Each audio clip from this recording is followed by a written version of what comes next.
The room was filled with some light breathing sound, both of them sleeping soundlessly in each other's presence, her head resting beside him as he was on the bed. Just if that moment could last long, but that didn't happen as door opened, Nurse getting inside. Walking towards them, she lightly patted her shoulder, making her shudder. She was unusually scared for some reason. With her half-closed eyes, she looked at the nurse. I would have done that without disturbing you, but there, pointed at his hand. I looked at where she was pointing, and gasping, a shy smile was already there on my face. Now I felt his hand grabbing my finger, just like a lost kid in a crowd. I didn't detach it. This will work, right? Yes, it's fine. Moreover, I think now he's just in a deep sleep. He'll wake up soon. Nurse was ready with the injection as she did her work, and listening to what she said, felt a happy and relieved emotion wave hitting her. It's done. I'll go now, and please do inform the doctor once he'll be awake. Yes, thank you so much. Bowing, the nurse left the room, leaving both of them alone again. Now she got the time to cherish the sweet moment.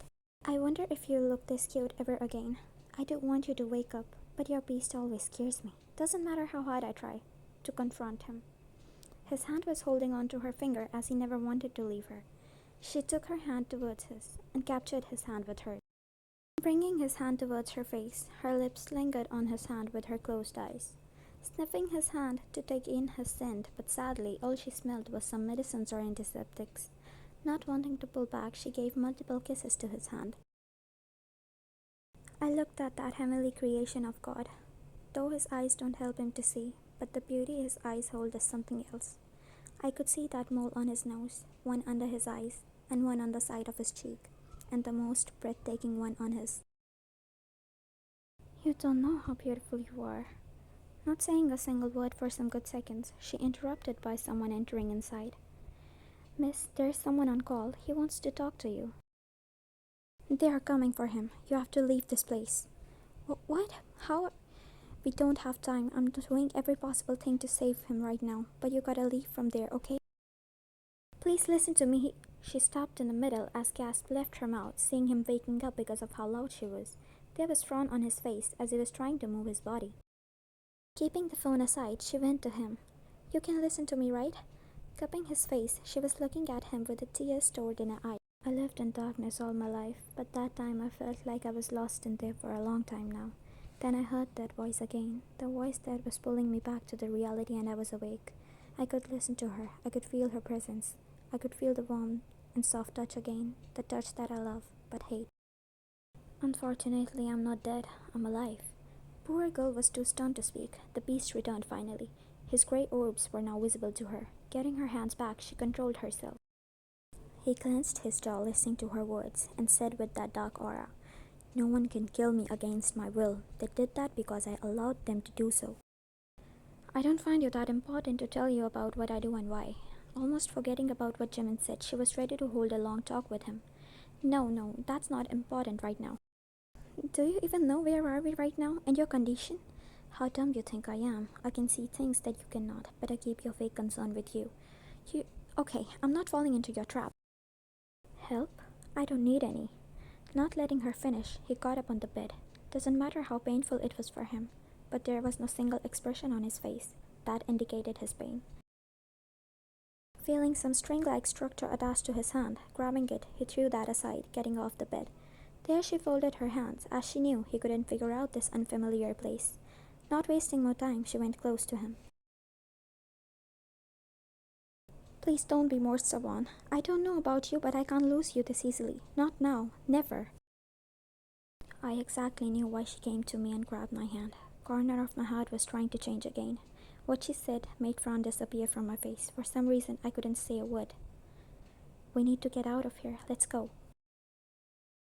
He didn't say a word, which did made her astonished, but there was something else that caught her attention. Suddenly it felt all noisy outside. What they all talking about? Her eyes widened as she exactly knew what it's about. We are trapped. Don't be scared. Just start walking. We'll get out of here. He nodded, and it was enough of talking now. She was holding his hand all the time. She knew that she can never leave his hand. Being as careful as ever, they walked towards the door as she peeked outside. Don't worry, okay? You just need to walk a little. Don't talk. Shut your mouth all the way and keep going. How rude you can be. I can still hear you.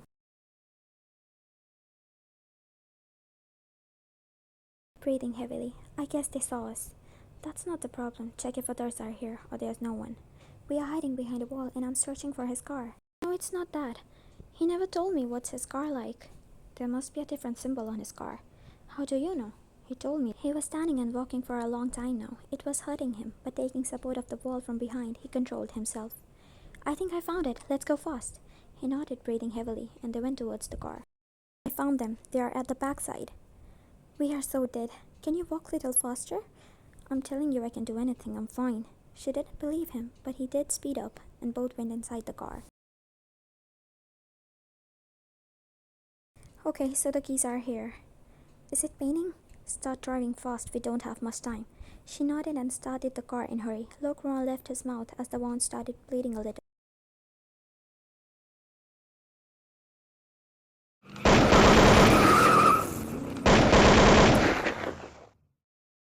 Why do we always end up in a situation like this?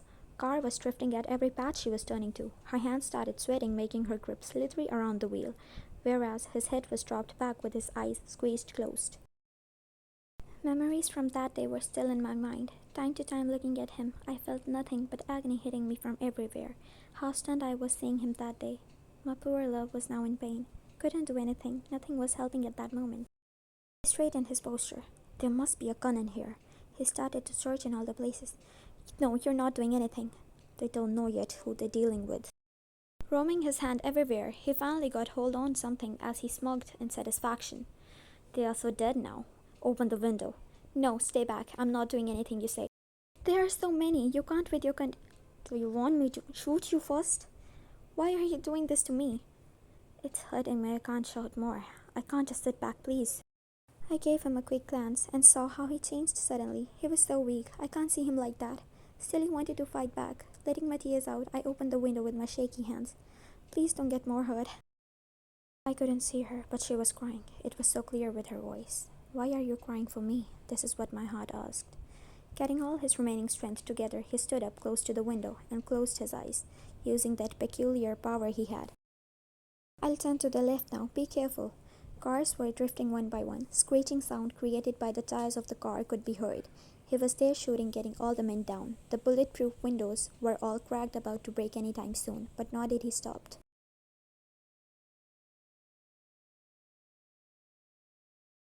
There are so many of us, still can't block their way. Why? There are only small streets everywhere. We can only follow them straight on this road. We need to get the money after killing him. He is the most powerful among us, and right now he had none of his men with him. Still, we are not able to get him down on his knees. Oh no, I can see a number of cars in front of them. If they'll get mixed into them, it'll be difficult. Are you idiot? Are all the cars same as his? An hour passed, but it didn't come to an end. He finally stopped as no more bullets were there. With his heavy breathing, he dropped himself back to the seat and closed his eyes. I can see once. You are bleeding again. It's so much. I'll rest for now. You can focus there only.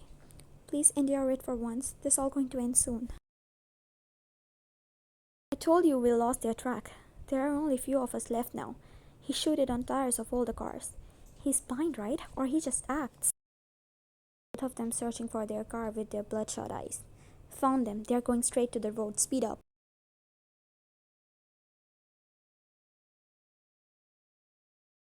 The car was on some different track now, going upwards on the hill. There were 7-8 cars following them. The clouds were dark black, indicating it will rain soon.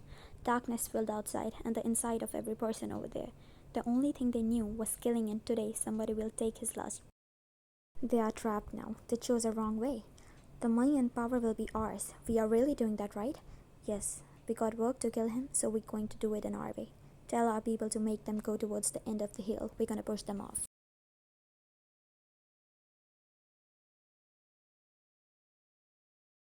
The car stopped there as others were coming from behind. There was that evil grin on everybody's face, knowing that it's all gonna end. One car that was faster than the others. Person seated in that had no intention to stop, getting a tight hold on his body as he knew the impact of crashing into them will be brutal. Screeching sound echoed all around and the car crashed.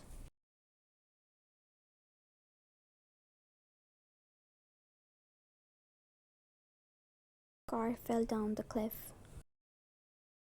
Silence filled in the air with dust covering all the place.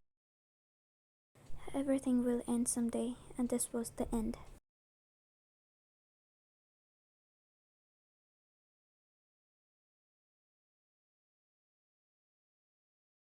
The morning sky was awash with the golden light.